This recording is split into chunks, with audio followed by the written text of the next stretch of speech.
tuzingatie hapa tulipo sasa hivi, kuna umuhimu watuwe na usalama wa watu wetu.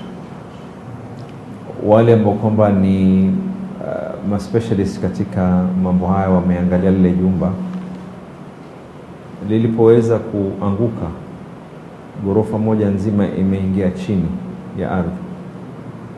Kutoka jana hadi leo limeshaweza kuinama tena kwa sentimita nyingine 2. Kusema ya kwa tutatumia njia za kawaida ya kutafuta kreni ama tafuta watu na tindo ni kutafuta maafa ya binadamu kuweza kufariki. Na ndio maana baada ya kuweza kushauriana na mainjinia kutoka serikali kuu, mainjinia ambao kwamba ni wa kibinafsi, ikafikiwa ya kwa ni lazima tuweze kuingiza jeshi. Njia ambayo kwamba itakayotumika kuweza kuliangusha hili jumba inajulikana kama controlled demolition ama explosion. Yani wataingia wale wanajeshi waweze kuweka vile vilipuko katika maeneo ya ile nyumba, na baada hapo litakuwa limepangwa jinsi ya kuweza kuanguka, lianguke kwa upande gani.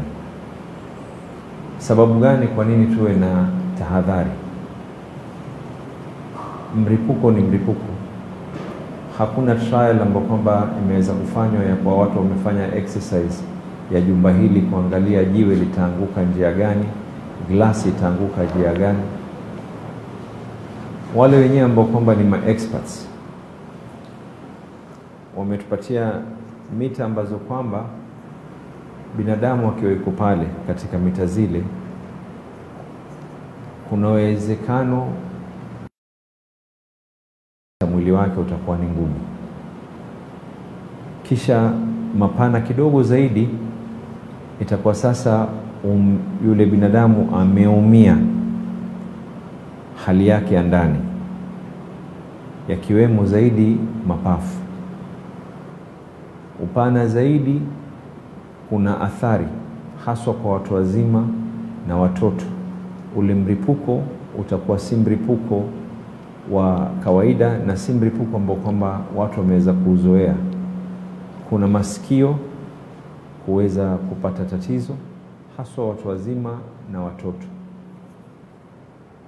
Kutoka pale yale mabomu yatakapowekwa ni takriban kilomita 1.2, na hii imeangaliwa kwa mujibu wa kidunia ya kwa ikiwa jambo kama hili linafanywa kuweza kuweka usalama. Pili, kando na masala ya kuwa kutakuwa na ile sauti kubwa, jiwe ama glasi ikiwa itakuwa ni yenye kuruka ikaweza kumwangukia mtu kwa sababu alihisi ya kwa yeye yuko mbali ama alihisi ya kwa hataki kutoka pale, lile jiwe hata kama ni dogo, kwa sababu ya nguvu ambalo kwamba litakuwa lenye kuweza kuruka, linaweza kuathiri mtu, kumuumiza ama kuweza kumuua. Glasi ikiwa ni yenye kuripuka haitochagua sehemu gani ambapo kwamba itaweza kumwingilia mtu. So tunasihi na tunafanya haya kwa minajili ya usalama ya watu wetu. Kwanza, saa 12 watu wawe tumetoka majumbani mwetu. Biashara tukisema kuanzia pale maeneo yale ya Fayaz tunaenda paka sehemu ya markiti, upande huu mwingine tunaenda paka Pakistani, upande ambao kwamba mwingine tunaangalia hii area ya Tononoka na sehemu ya Bondeni pia vile vile. Lile ambalo kwamba itakuwa ni lenye kusaidia,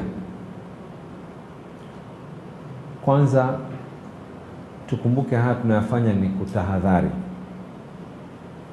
Ni bora kesho tuwe wenye kuzungumza kama sahihi ya kwa hakuna athari iliyotokea lakini tuliweza kujikinga, kuliko kusema ya kwa hatukujitahadhari, hatukuambiana ikawa ni watu ambao kwamba wameweza kupoteza maisha yao, ama watu wao wenye kupata majeraha. Wasia wangu kwa wakazi wa Mombasa, tuache kuanza kutiana wasiwasi zaidi. Kutoka nilipotoka mpaka sasa nimekuwa nikisikia wengine wanauliza ya kwa je, maeneo ya majengo, maeneo tumeweza kueleza wazi, sio Mombasa nzima ambao kwamba itakuwa yenye kuathirika. Upande wa bridge, sio kwa ile bridge inaweza kutikisika na ikaanguka.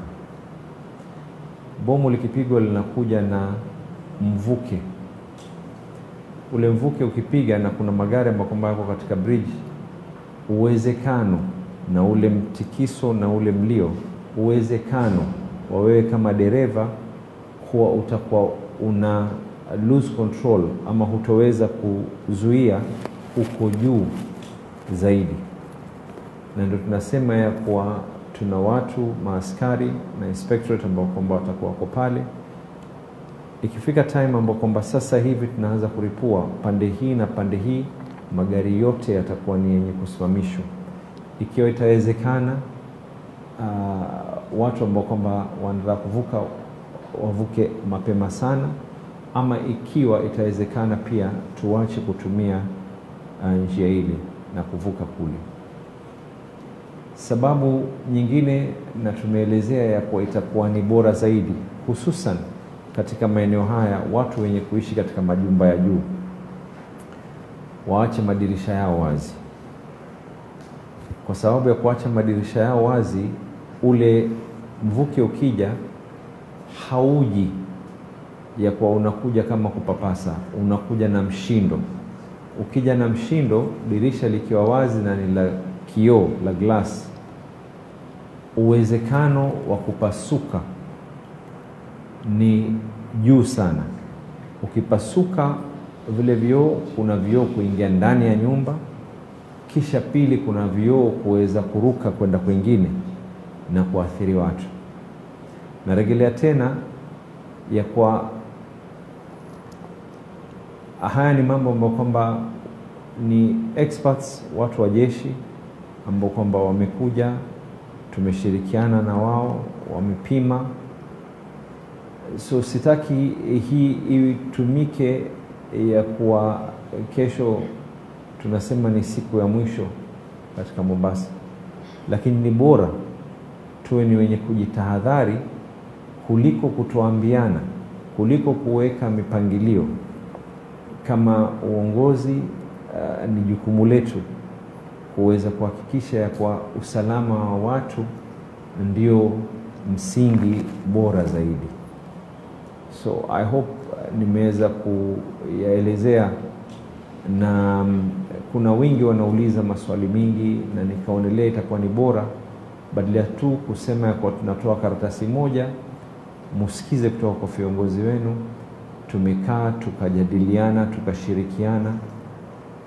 Mungu asijalie, lakini tumefanya mpangilio. Kwanza Coast General limefungwa, na wale wagonjwa wote ambao kwamba si mahututi wamepelekwa kwingine, wale mahututi pia wamepelekwa sehemu nyingine, hospitali nyingine. Lakini wafanyakazi wa idara ya county ambao kwamba wako katika department ya health, madaktari, manasi, watakuwa kazini kesho. Tumeenforce hospitali ya Kadarbai na hospitali ya Chuda. Mungu asijalie lolote likitokea tuwe na area ambayo kwamba ya kwanza kuweza kuweka ile emergency. Tumeweka sehemu kadha katika maeneo yale ambayo kwamba kutakuwa kuna standby ambulances, ili ikiwa kuna jambo lolote zile ambulances zinaweza kuwabeba wale ambao kwamba ni watu wanaohitaji kuweza kupata usaidizi. Pia vile vile tumesema kwa pale Star of the Sea, ikiwa kuna mtu yoyote, pengine mtoto amepotea ama jambo lolote limeweza kutokea, tumeweka center pale Star of the Sea as a center for the public, ili wasiingie katika mji kuanza kuulizana, lakini bora itakuwa ni nje. Narejelea tena na tena, hatusemi ya kwa kesho mlipuko utakuwa ni wenye kuumiza, lakini mita fulani kutoka pale mabomu yale yatakayowekwa, kiumbe chochote kitakaokuwa pale, basi lile bomu likiweza kumalizika, na binadamu tutakuwa hatumuoni tena. Kisha baada hapo mita nyingine kadhaa, dalili ya kuwa utakuwa undani wako umeumia, hususan mapafu, itakuwa iko juu sana. Kisha kando na hayo, sasa mbele zaidi kidogo, kuna sauti, hususan kwa watoto na watu wazima, ambao kwamba ile sauti inaweza kuwapatia matatizo ya masikio. Sababu ya kusema kwa iwe kilomita 1.2 ni glasi, mawe, vipande vya chuma, kwa sababu ya ule uzito wa yale maripuko. Tunaomba ya kwa ule mripuko uweze kwenda vile ilivyopangwa na wale ambao kwamba ni specialists katika jambo hili, lakini lisiwe la kutokea ikiwa kuna mripuko, ikiwa mawe yatakuwa ni yenye kwenda katika njia nyingine. Hatutaki mtu yoyote aweze kuumia katika shughuli hii. So tunaomba na nasihi tena, cooperation ya kila mmoja itakuwa ni muhimu. Na ikiwa kuna maswali yoyote mengine, lakini pia nitakuelezea kuna emergency line ambayo kwamba tumeiweka, kesho itakuwa iko open 0707 911 911 0707 911 911 0707 911 911 0707 911 911.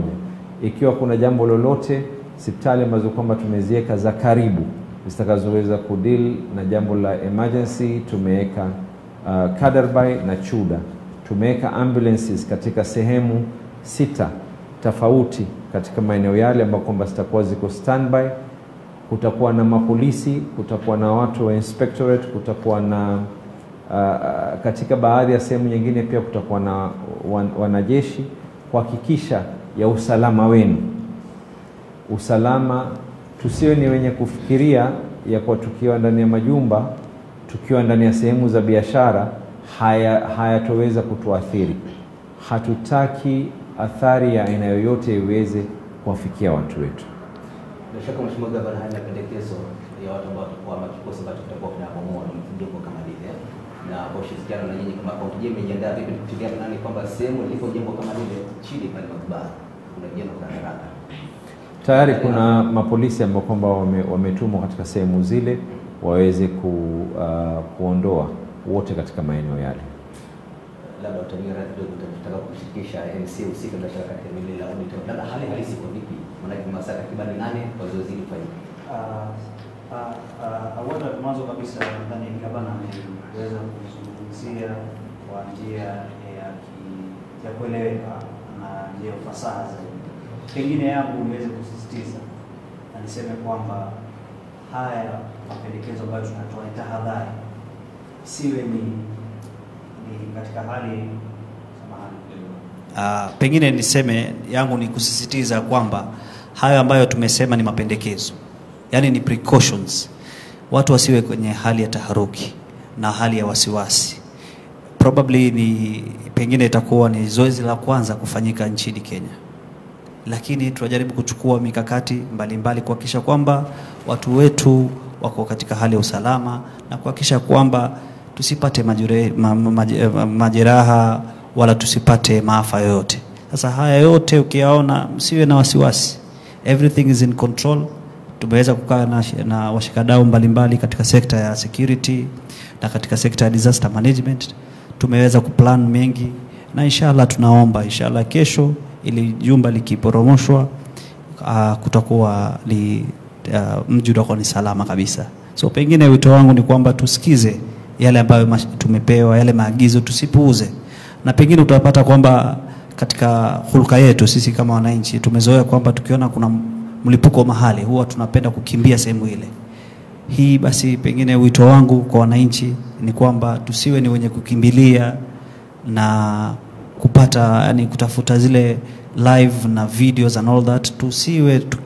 Tusiweke maisha yetu kwenye hatari. Afisa wa polisi wako pale, wa county wako pale, na sote tuhakikisha kwamba tuwe mbali na eneo hilo. Tumepewa radius ya 1.2 kilometers, basi tuwe ni wenye kusikiza na tusiwe ni wenye kidogo wanaleta ubishi na ujuaji mwingi. Gavana, umezungumzia swala la kuhamishwa kwa wagonjwa kutoka hospitali ile ya Coast General maarufu Makadara. Kwa zile facilities ambazo watapelekwa, zile taasisi ambazo watapelekwa hospitali nyingine zile, kwa hawa wagonjwa ambao ni mahututi wako katika vitengo vya ICU, vipi katika facility ama katika hospitali zile ambazo wanahamishiwa? Tunajaribu kuzungumza na hospitali pia ambao kwamba ni za kibinafsi waweze kuwachukua wale ambao kwamba wako katika maeneo ya ICU. We have done what needs to be done. Tumeangalia, tumefanya kila kitu, ikiwemo ni mambo ya stima kuhakikisha ya kwa the lines will not be affected. Tumehakikisha ya kwa pia na nataka tena kuelezea kwanza watu wasione kwa mlipuko ushamalizika and then immediately watu wanaingia. Yale mabomu yatakayowekwa pale si moja, ni mabomu kadhaa.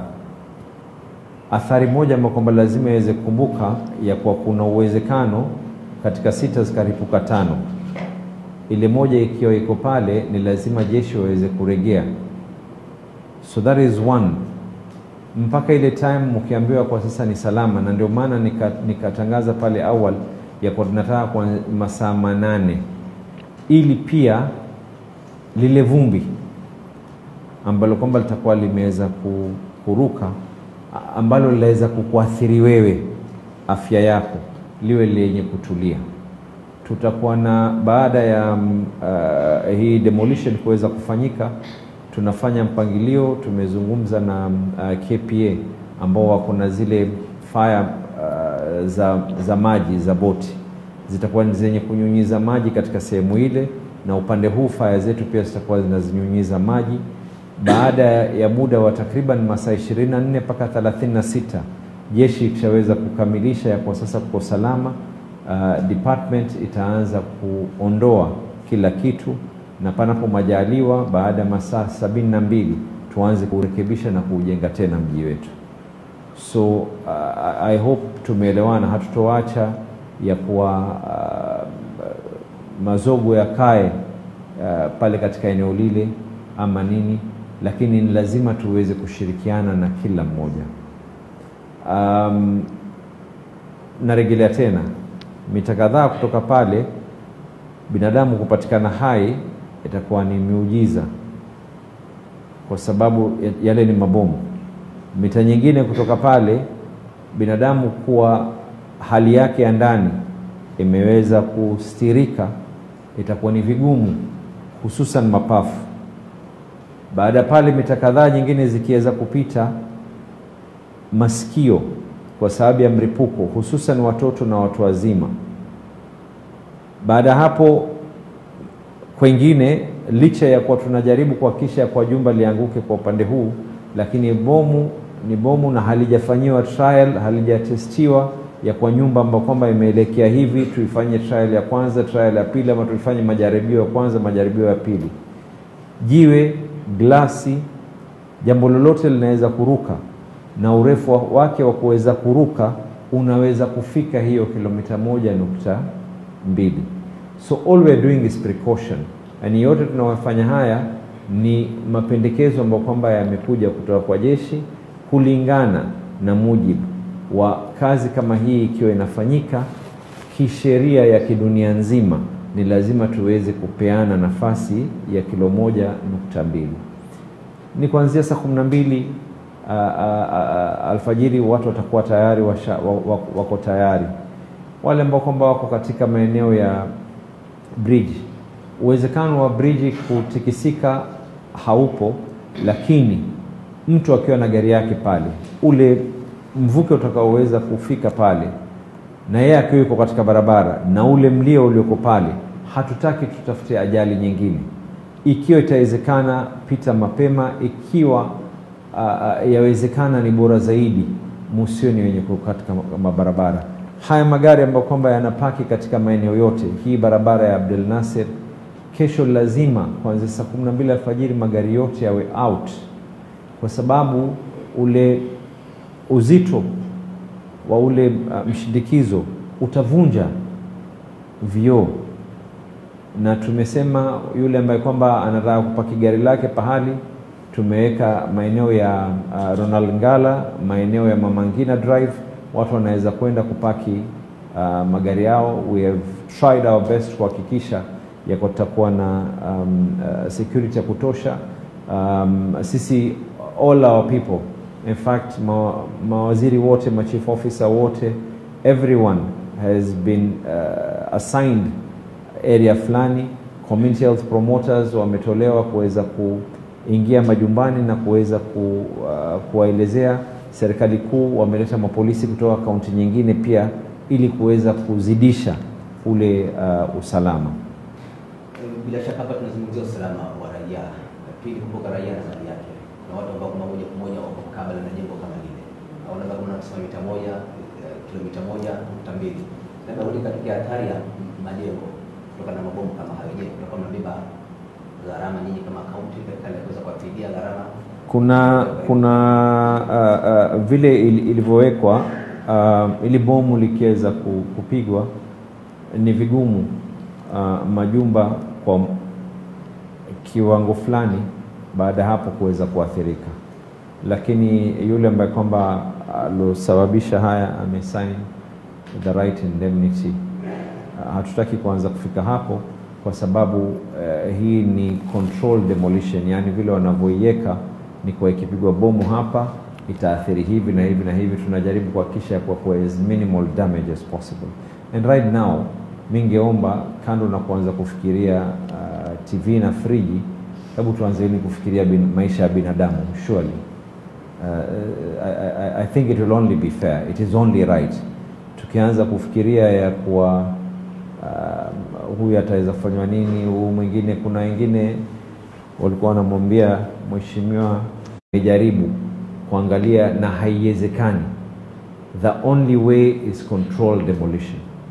And the army being in Mombasa kuassisti has already been gazetted by the cabinet secretary ambaye kwamba ni in charge of jeshi. Gavana, awali umezungumzia swala la kuhusisha wataalamu experts ambao hasa kuafikia uamuzi wa kulivunja jumba kama lile. Lakini katika mitandao wakazi wengi wa Mombasa wanalalama kwa nini imefikia pale. Kirudi nyuma, hawa experts ilikuwaje huko nyuma hadi approval ya jengo kama lile na hadi kufikia hatua kama like I said, na narejelea tena, don't lose focus on what is at hand. Lile ambalo kwamba ni muhimu sasa hivi ni maisha ya watu. Never ever lose focus of what is important right now. Tukianza kuzungumza ya kuwa bora nife kwa sababu ya kosa la mwingine, nimeanza na nikaelezea ya kuwa tayari niko na preliminary report kosa lilitokea wapi. However, a full report will be done. Hawa wataalamu walokuja si wataalamu ambao kwamba ni wa ujenzi, ni wataalamu wa kuweza kubomoa. The army is coming here to demolish that building. So at the right time, immediately I know ya kwa maisha ya watu wote is safe, I will not start nianze kutoa ripoti kisha mji mzima kuanza kuzunguka ya kuwa lawama ni ya huyu, kwa nini nitoke mimi, utoke wewe kwa sababu lawama ya mwingine ilisababisha.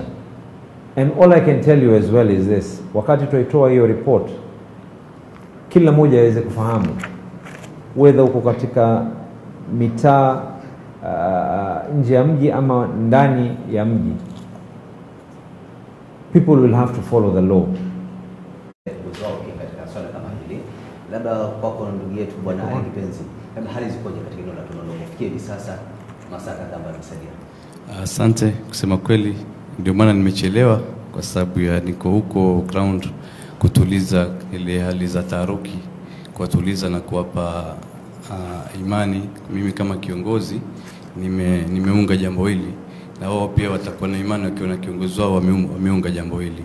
Ndio maana niko ground, niko Tononoka hapo, area za stadium, area za Mwembe Kuku, Moons, zote hizo nimejaribu kuongea na wao na nikawaambia kwa jambo hili litafanyika, tuombe Mungu lipite salama salmini, na ni afadhali sahihi tuzibe ufa kuliko baadaye tuje kujenga ukuta. So wametulia sahihi, hali ya taharuki sahihi iko sawa. Bila shaka gavana ameweza kusema kwamba eneo la South Sea itakuwa inatumika kama center ambapo endapo patatokea hatari yote ile watoto wanaweza kupotea au sehemu kama ile. Je, labda wapi na kwingine kwa wale ambao waweza kufika South Sea? I think South Sea tukiona katika any disaster management ukiona centers ambazo kwamba zitakuwa ni nyingi and you're not anticipating ya kwa that will be that large, you'll create more confusion. So one center at the start of the sea, nafasi iko ya kutosha, and it is only for the unlikely event ya kwa huyu anasema huyu hakumwona huyu. It is not for any other reason. That is not where the control room for the operations will be. Operations control room yao will be kando, and I will not mention it for obvious reasons. Kwa sababu ya usalama hatutaki watu ndo waanze kufika katika hiyo control room ya operations. But again, panapo majaliwa, kesho ikifika sahihi tutakuwa ni wenye kutabasamu inshallah. Nina imani tutakuwa ni wenye kutabasamu ya kwa ilikuwa ni bora kama walivyozungumza wenzangu ya kwa tumeziba ufa badala kuanza kutafuta ukuta ambao kwamba ulianguka na tunaanza kuangalia ni nani ambaye kwamba ameangukiwa na ule ukuta. Let us all take precaution. Tunafanya haya kwa sababu ni majukumu, sio majukumu ya uongozi peke yake, ni majukumu yetu sote kama kiubinadamu ya kukiona athari ambayo kwamba inaweza kutokea pale mbele, tuhakikishe ya kwa tumeweza kuikata ile athari isiweze kuweko na kuwe na janga zaidi. Mheshimiwa Gavana, kuna barabara ambazo huenda zikafungwa ama zitafungwa kuanzia hapo kesho, pengine kuzifafanua kuzieleza wazi, labda ni kwa maeneo gani, kwa barabara zipi kando na ile kivuko cha Nyali Bridge pale? Kama nilivyosema ya kwa area yote ambayo kwamba we are asking to be cordoned, watu wote wawe out kuanzia 6 kila moja awe nje, ni mpaka maeneo Markiti. Sasa wewe piga hesabu kuanzia Markiti pale upande huu mwingine ni kwenda mpaka Buxton, itakuwa ni mitaa yale ambayo kwamba ya kuingia pale maeneo ya Tononoka, Cospas area and all. But nimeona wengine and mimi nashindwa, sijui I mean Mwenyezi Mungu atujalie yani katika hali kama hizi tuwe kidogo, we have to be sensible. I see no reason why to create so much panic, kwa sababu kuna watu washaanza kutoa ma voice note kila moja, wengine wanasema ya kwa mpaka maeneo ya majengo, sijui nani alotoa hiyo. Please take communication the way it is meant to be, tafadhalini. And again, sio kwa area zote hata hiyo 1.2 kilometers. Our intent ni kuwapasiwe na athari katika hiyo 1.2 kilometer, lakini kuna uwezekano mkubwa ikiwa jambo lolote likitokea, mawe yanaweza kufika distance ya 1.2 kilometer, glasi inaweza kufika distance ya 1.2 kilometer. This is only precaution. Ile sehemu ya karibu mita kadhaa kutoka pale, hakuna binadamu ambaye kwamba atatoka pale. Kutoka hapo kwingine hakuna binadamu ambaye kwamba atatoka na hali yake ya ndani kwa iko salama. Ukienda mbali zaidi hakuna atakayetoka na usalama wa masikio. Kisha sasa kuna na lile vumbi, maglasi kuweza kuvunjika. Kwa nini tuseme tu ya kwa kesho tunatoka katika maeneo yale tuweze kufika katika maeneo mengine? Na nimetoa wito ya kwa iwe ni masaa 8 kuweza kupatia nafasi jeshi kuhakikisha ya kwa kuko salama sasa, na kuweza kupatia nafasi lile vumbi liweze kutulia. Ile mara kwamba I'm hoping that public yale maswali yote are being relayed. Pengine swali lote jingine ama ni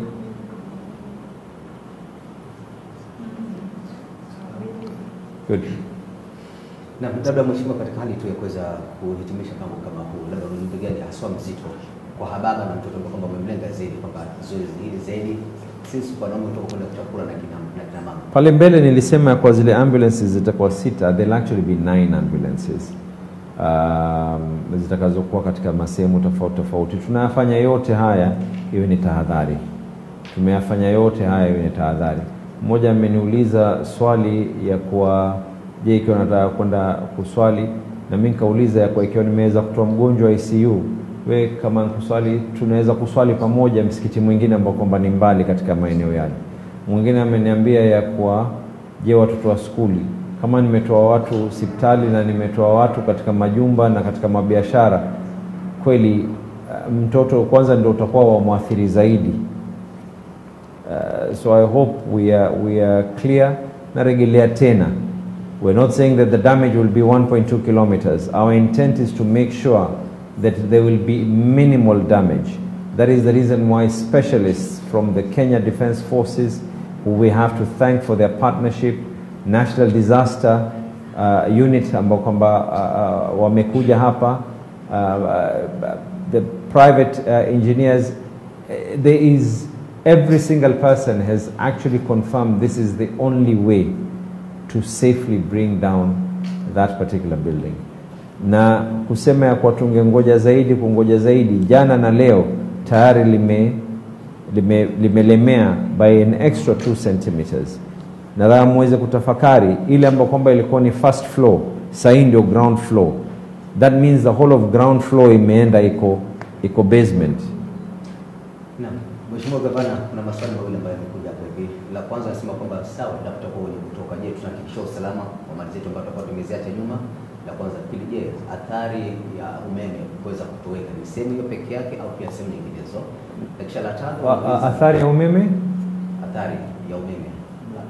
Blackout you mean? Yes, actually what Kenya Power tayari wamefanya ni redirect ile eneo ambalo kwamba litakuwa lenye kuathirika, zile cables za pale redirect, ili hata baada ya ule mlipuko kumalizika, does not mean that there will be no power katika maeneo yale. Power has been redirected from the mains, imepelekwa katika maeneo mengine. And your second question umeniuliza habari ya usalama. I think what is most important ni lazima mimi niweze kuhakikisha, kwa sababu ikiwa nimewatoa nyinyi katika majumba, nitaweza kweli kukubali askari akae? My job is tuhakikishe ya kwa sote tuhakikishe watu wameweza kutoka katika maeneo yale. Ile ambayo kwamba tunasema ya kwa itakuwa ni bora madirisha yaweze kufunguliwa, haswa nyumba zile ambazo kwamba ni za gorofa. And the reason is simple. Ule mlipuko ikiwa utapata resistance ya smiti na mawe ni ngumu, lakini kioo kupasuka ni rahisi, na kikipasuka kile kioo hakitojua njia ambayo kwamba ya kuna kwenda chini, kuna kwenda upande, kuna kiweze kuruka kiende mbali zaidi. I hope I've answered that. Naam, ndipo swali ambalo linaloulizwa pia katika mitandao sasa imetoka kuonyeshwa hapa. Je, mna ithibati kamilifu kwamba baada ya kudidimia ghorofa hiyo moja hakuna mtoto ambaye yuko katika vizuizi hapo? There is actually CCTV footage inaonyesha ya kwa there was a possibility ya kwa kuna mtu ambaye kwamba alikuwa katika maeneo yale. I have talked to the family personally, na one of the family members nimeenda na yeye together with the army aweze kuangalia ya kwa there is totally, unless tuseme ya kwa tuanza kuweka watu ndani na iwe itakokuwa ni jambo jingine. That is the only person that we are aware of. The only thing ambayo kwamba iliyoko is CCTV footage showing that anataka kuingia katika maeneo yale to and I'm informed actually nia yake ilikuwa ni kununua nyumba katika hizo flats zilizoko hapa. But I talked to the family and our intention ni kuweza kuwasaidia baada ya ile demolition kuweza kufanywa, because right now a whole floor iko chini. Ni jambo la kusikitisha, but the people who cause this to happen will bear responsibility I already have na rejelea tena ya kwa tayari niko na ile report ya kwanza, the preliminary report. The final report will be out and it will be made public to everyone.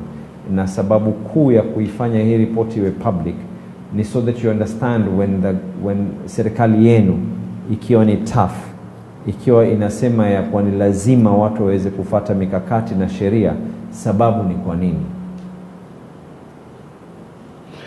Gavana, kuna swali kwamba tangu tangazo liliweza kutolewa mwendo wa asubuhi na hadi kufikia sasa tunapofanya mahojiano kama haya, kuna wazee, mama wazee na wengine ni wagonjwa katika majumba ya karibu na maeneo kama yale, kuna hakikisho kwamba sasa hivi labda washaweza kutolewa ama bado? And that is the reason why I'm here. I'm one individual. There's one MCA, one MCA.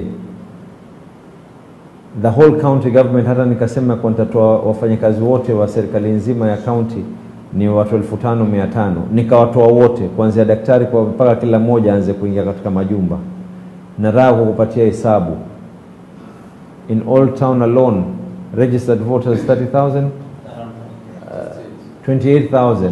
That is an average of about 60,000 people wale ambao kwamba who are registered voters, and the registered voters are less than the population. Please explain to me, itakuwa vipi ya kwa ni jukumu ya serikali kuhakikisha if we don't all take our personal responsibilities. I want every one of you, from even you as the reporters, mukitoka hapa, send that message. Wewe mmoja ukiotaweza kuhakikisha kwa umeambia watu 10, watu 10 waambia watu wengine 10, that will be better. What I'm going to plead with everyone is tuache kuzungumza ama kutoa kauli ambayo kwamba si ya kweli. Let us stop with rumors. Let us stop, kwa sababu I truly don't understand. Kuna wengine wamesema kwa sio maeneo fulani watu wameambiwa ya kwa watu wote watoke nje majumba, na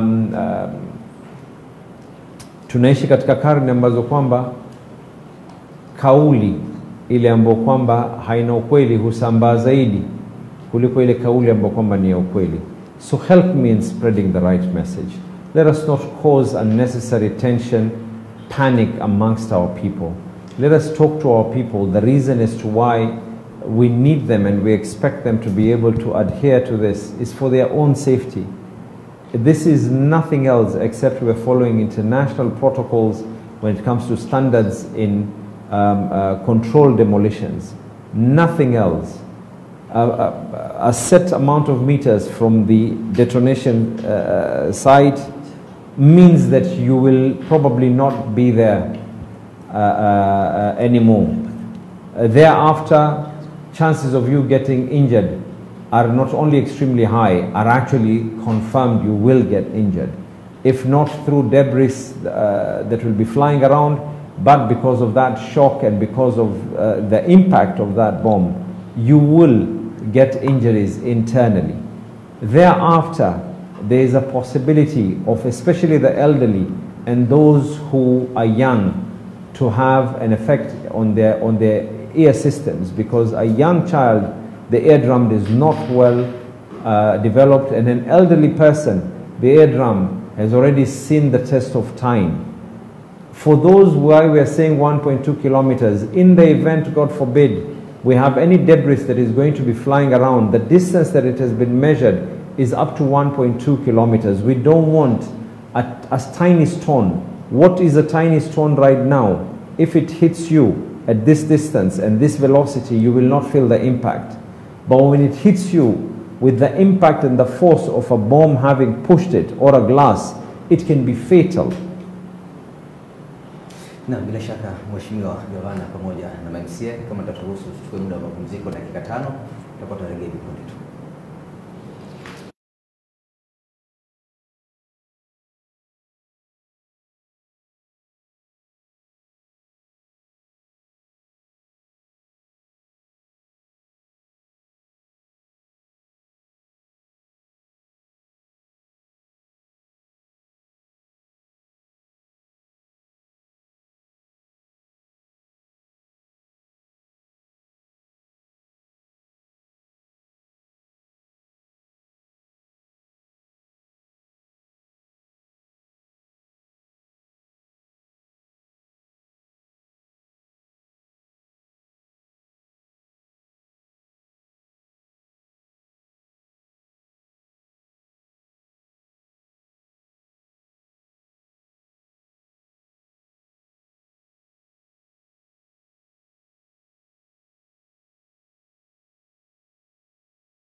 Kikao hiki ambacho kimeweza kupatiwa nembo kwamba usalama wako bila shaka ndio jukumu letu kama Mombasa County.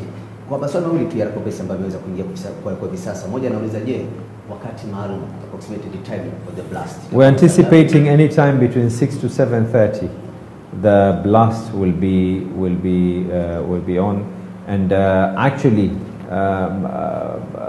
the army had actually requested ifanywe even earlier, and the reason is because wanataka ikifika jioni kabla giza kila kitu kiwe kimemalizika. Ni mimi ndio ambaye kwamba nimeomba tuendelee kuhakikisha kwa watu wetu wametoka, kwa sababu kuna wengine watakuwa ni wazito kidogo, isizidi saa 1:30. Kindly by 6 ideally everyone should be out. I just can't emphasize this more. Again, wale ambao kwamba wako karibu pale, narejelea tena, that blast will kill you. Then those who kidogo wako mbali zaidi itakuumiza. Wale ambao kwamba kidogo mbali zaidi, the blast is going to cause damage, especially kwa watoto na watu wazima masikio. Kuna na vumbi lile ambalo kwamba litakaloweza kutoka. Tumefikisha mpaka kilomita 1.2. Sababu narejelea tena ni internationally a blast of that size, ikiwa Mungu asijalie hayakwenda vile tulivyoweza kuyapanga, Mungu asijalie, lakini we believe that there will be sanity, kila kitu kitakuwa kimetulia. Hatutaki jiwe liweze kukuumiza wewe kwa sababu ya ukaidi. Hatutaki kioo kije kukuumiza kwa sababu ya ukaidi. And we are doing this for your own safety. Tunafanya haya kwa sababu ya usalama wenu. No other reason. Ni bora kesho kama sahihi tuwe ni wenye kuitana ya kwa tunashukuru Mungu kila kitu kiko sawa, kuliko kesho kama sahihi tuanze kuitana ya kwa kumetokea athari kwa sababu watu walikataa kusikiza. Nageregelea tena, even if the law allows me kusema ya kwa kila moja aweze kutoka, I am one individual. MMCA 41, wafanyakazi wangu wote walioko katika county 5,000, I will not be able to do it. Even if I wanted, I will not be able to do it. I can only do one thing, and that is plead with everyone. I'm doing this for your own safety, for your own security, for the safety and security of your family and your loved ones. Gavana, kuna swala ambalo bado linazidi kuibua utata mitandaoni sana, swala la Nyali Bridge. Wengi wameeneza uvumi kwamba itafungwa moja kwa moja. I have already explained. Ndio mimi nasema tena tuachane, naomba na nasihi. I'm seeing that there are a lot of people on social media here. Please kindly, if anyone anasikiza mambo haya, tuachane na mambo ya uvumi. Bridge will be closed at a period when we know ya kwa time hii confirm tunaanza kulini, tutafunga bridge upande huu na bridge upande huu. The chances of ile infrastructure yenyewe ya bridge kuweza kuanguka is totally zero, because ile blast ambayo kwamba iliyowekwa pale distance yake na ile bridge zaidi itakuwa ni ile sauti, na zaidi itakuwa ni ile tunasema kwa ni upepo ambao kwamba unakuja nayo. Kuna uwezekano wewe unapeleka gari uje kupigwa na ule upepo kutokana na lile bomu na lile sauti, utakuja kufanya accident pale. Accident iwe ni sahali, ufanye accident ambayo kwamba itakuwa itasababisha maafa mengine zaidi. So we will try, and ikiwa inawezekana ukae itakuwa bora. Hukuweza lazima uweze kupita katika maeneo yale. We are going to try and make sure. Hata wengine wameniuliza habari ya ferry. I'm surprised that was not asked. The ferry will be operating because the impact will not reach the ferry. Ile ambayo kwamba tunasema ni bahari pale, kuanzia sehemu ya Madubaha kule mpaka maeneo ya bridge kidogo mbele huku pale, tumepeleka salamu kwa wavuvi wote kipande kile tu akiwache, kwa sababu ile ikipiga italeta mawimbi. Mwenyezi Mungu ameijalia hii Mombasa, vile ilivyo kutoka pale Madubaha ni lazima kuweze kubeta. Kwa hivyo chances of yale mawimbi kufika mpaka ferry are going to be very very very very unlikely, na hata ikiwa itakuweko it will be so minute, we don't anticipate that to happen.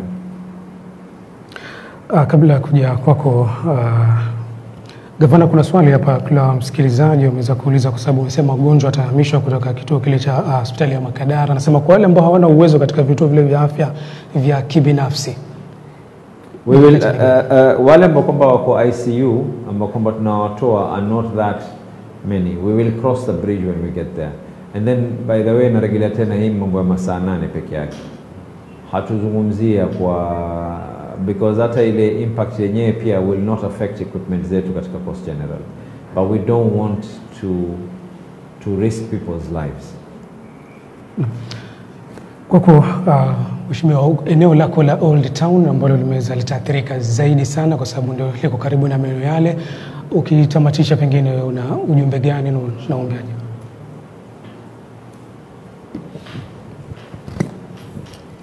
Ujumbe wangu ni kama ule wa gavana, tuwe ni wenye kusikiza yale mapendekezo tumepewa, na mimi pia niliweza kuzunguka na tukutuku, tumeweza kuzunguka na magari kutangazia watu eneo mbalimbali, hususan eneo la Marikiti ambao wafanyabiashara wengi tumeweza kuwapatia tahadhari ya kwamba kesho wasiweze kufungua biashara zao, maana hata wakifungua hawatopata wateja, lakini kubwa zaidi ni usalama wao. Nimeweza pia kutembea maeneo mbalimbali ikiwemo Walidina kule kwenyewe, tumetembea Fayaz, Mswalani, Zaragoza, Madobini, Korea, Tijara, Birikawi, Bifoti, Mlango wa Papa, ukiingilia upande huu wa Kuze hadi Mkanyageni. Tumeweza kuwaeleza kwamba wote kesho kufikia saa 11 asubuhi na nusu waweze kuwa wameondoka na kuacha sehemu hiyo faraga. La mwisho ni kwamba upande wetu tukishirikiana na viongozi wenzangu tukiongozwa na gavana, tumeweza kuhakikishia wananchi wote ya kwamba inshallah tuwe ni wenye nia nzuri, tuwe ni wenye fikra nzuri, pia tuwe very optimistic ya kwamba kesho inshallah shughuli hii itafanyika kwa njia nyepesi, pasi na maafa, pasi na majeraha yote.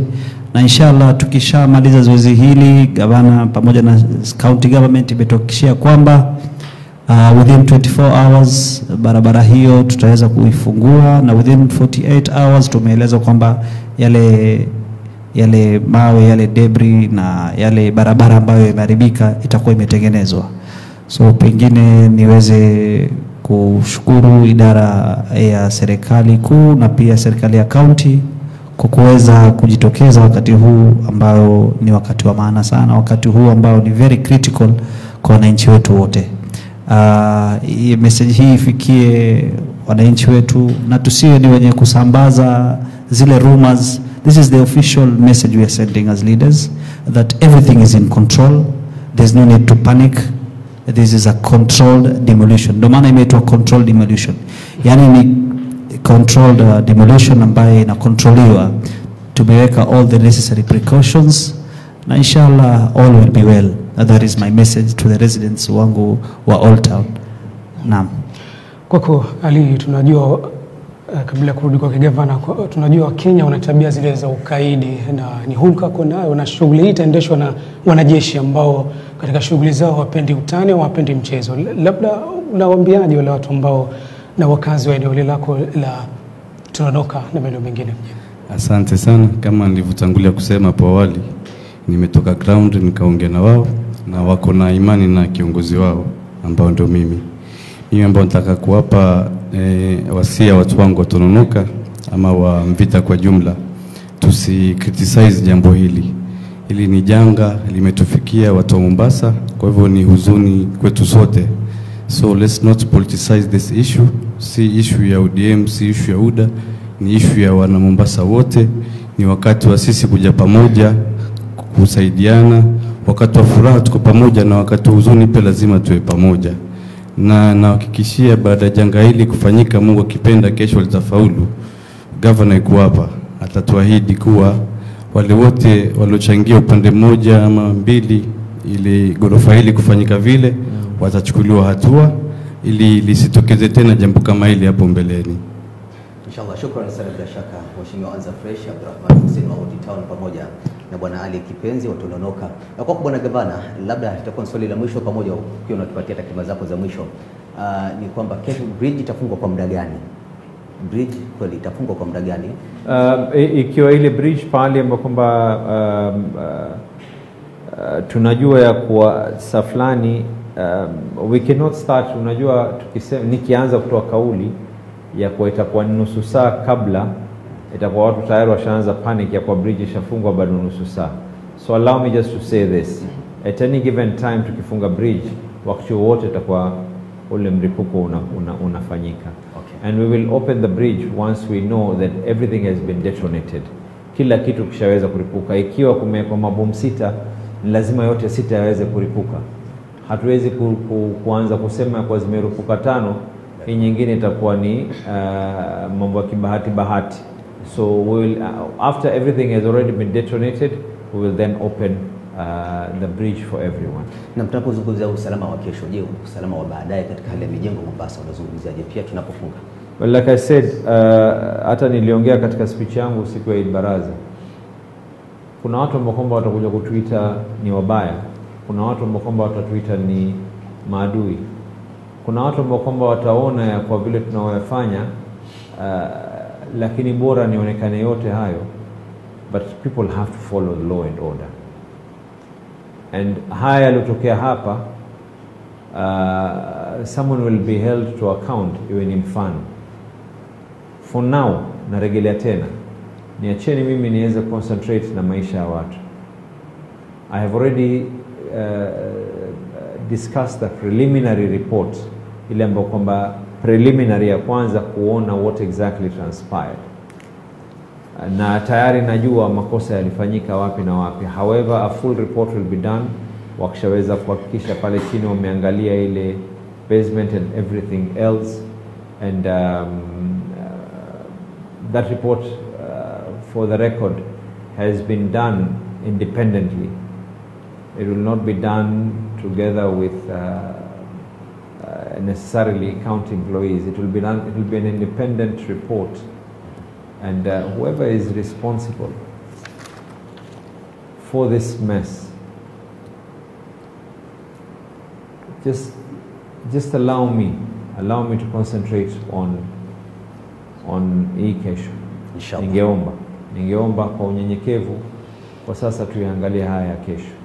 Baada ya kesho nina imani ya kwa mambo yote tumeweza kwa sababu you can imagine as a county government it does not stop tomorrow. As a county government we have to rebuild that whole area. As a county government we now have to make sure that we put in necessary laws to ensure sheria ziko, lakini sasa ni kuhakikisha kwa zile sheria yani vile zitakavyokuwa a lot will be done in a very very short time. Inshallah. Bila shaka shukrani sana Bwana Gavana pamoja na MMC kwa ujio wenu na hakikisho la usalama kwa wananchi mlioweza kulitoa. Please spread the message to everyone. Narejelea tena kauli yangu ya mwisho. Itakuwa ni bora kesho wakati kama huu tuseme ya kwa hakuna athari ilipatikana, kwa sababu huu ni mlipuko ambao kwamba nia na madhumuni usiweze kudhuru, lakini uhakikishe ya kwa umeanguka kwa njia fulani, kuliko kesho tuanze kuambiana ya kwa nini hakusema ya kwa hii control pia inaweza kuleta athari. And what we are saying is based on international standards, yani vile ilivyo hali ya kiulimwengu mzima. Narejelea tena, mita kadhaa tutafuta vipande vya mwili. Mita kadhaa nyingine mwili wako utakuwa ni wenye kujeurika, hata pengine kufariki kwa sababu ya vitu kuweza kuingia, na ikiwa hakuna kilichokupiga ule mshtuo ambao kwamba ulioko utakuwa ni wenye kuathiri ndani. Mita kadhaa kutoka hapo, watu wazima na watoto hususan, masikio. Mtoto mdogo masikio yake bado hayajaweza kukomaa. Mtu mzima masikio yake tayari yamekula chumvi ya kutosha, yameanza kufifia. Tumesema kilomita 1.2 ni kwa kuhofia Mungu asijalie, lakini kigai ama jiwe lolote likiwa linaruka urefu ambao kwamba unaweza kufika ni kilomita 1.2. Tumerejelea tena, tumeweka pale south the sea, God forbid in the event of anything, yani Mungu asijalie wamtafuta mtu nini, mtu alikuwa ni mkaidi, hapo ndio pale ambapo kwamba itabidi tunafanyana report. Pili, nimehakikisha ya kwa hospitali ya Kadarbai na hospitali ya Chuda will be more equipped kuweza kuhandle in the event on any unforeseen emergencies. Tatu, tumeweka ambulances 9 just surrounding that particular area, ili Mungu asijalie tu kuna jambo lolote, pia kwa kuna ambulances that can be able to take care of our people. Pia vile vile tumesema ya kwa wale kwamba wenye magari, preferably Ronald Ngala mnaweza kupaki magari, ama pale Mama Ngina watu waweze kupaki magari katika maeneo yale. It is better kuwe kuna msongamano kwa masaa kiasi nje kuliko kuwe watu wamejazana pale magari. Kwanza gari ule mtikiso utakavyokuwa, gari lako wewe mwenyewe kwanza litaumia, gari lako linaweza kuumiza na mtu mwingine. Na nikimalizia, nambari ambayo kwamba ya emergency ni 0707 911 911, 0707 911 911, 0707 911 911, 0707 911 911. Tuombeaneni Mungu. Tumefanya yale ya kufanya, tumetoka kuelezea. Community health promoters wako nje, kuanzia mawaziri mpaka chief officer, mpaka kila moja amepatiwa jukumu lake. Kesho si kazi nyingine, ni hii. Viongozi wamejaribu kuzungumza na nyinyi.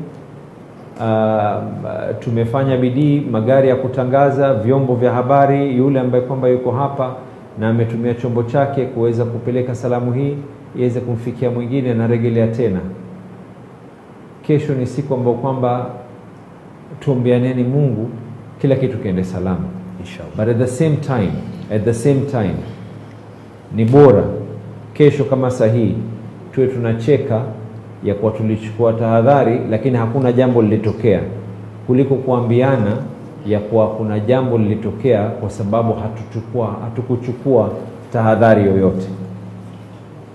I think I've done what needs to be done inshallah. Wale watakaoomba usiku tuombeaneni Mungu Inshallah. Asanteni sana. Shukran sana Bwana Gavana.